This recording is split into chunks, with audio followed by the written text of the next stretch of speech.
Yo, this morning I watched this little girl have a gun pointed at her, and not very far from where I live. I haven't Googled it, but I think Wadsworth might be like something like an hour, something around there away from me in my state, definitely.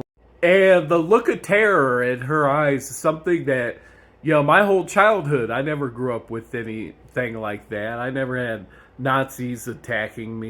Never had to worry about school shootings going on. By the end of the day, I see in the news that Joe Biden's going to Australia for nuclear submarines because of supposedly because of the China deal between Iran and Saudi Arabia, a peace deal with the headline China threat. And it's just kind of almost a joke at this point that anything can be a threat to America besides ourselves. We got people in our own government who helped do an insurrection, are probably planning another one. They're one step away from being Russian agents. They have all these different militia, crazy neo-Nazi groups they're affiliated with, and we know damn well that Republicans, the MAGA Republicans, are affiliated with those groups.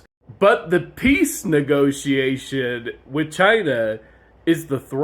Joe Biden, how about instead of using that $860 billion to go to war with China, we actually fix our own house? Why don't you build a bunch of free emergency housing facilities in solid blue states with that money? Not only could you solve homelessness, these people who are suffering human rights abuse in red states could be evacuated if they so choose. They could load their stuff on military trucks and help them move to these free temporary housing so their kids could grow up without book burning and Nazis drawing guns on them.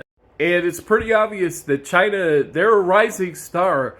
People like the way China does business with them. They don't come in there with guns. They come in there to do trade. And we saw during the January 6th events, we were just a couple people flipping, making the right decisions away from falling into being something completely like North Korea, where we're a total dictatorship ran by a psychopath. And the world will be wise to turn to China, even if it's just temporary, when they look to world leadership. China actually believes in climate change. They're not chasing after space lasers and green M&Ms coming down from aliens. They're not doing human rights abuse where their kids are shot in schools and then harassed after school by neo-Nazis pointing guns at them. They're not forcing women to have rape babies and having them die from atopic pregnancy. Their cities aren't full of tent areas full of homeless people.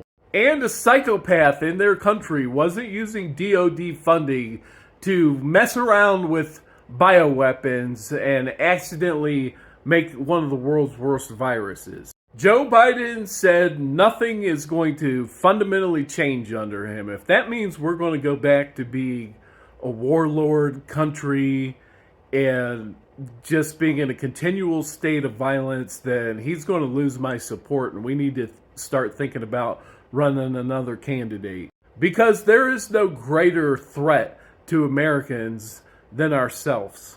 And the war that needs to happen is on U.S. soil. We need to evacuate Democrats from red states and then level these red states. And we can finally do what needs to be done to Rupert Murdoch, Tucker Carlson, and we could pass actual gun reform laws to keep these AR-15s from getting into schools. We could join the rest of the civilized world who believes in climate change. And we can copy China's great idea with these youth re-education camps, and we could send all those radicalized Republicans where they can watch CNN for a couple months and return to reality.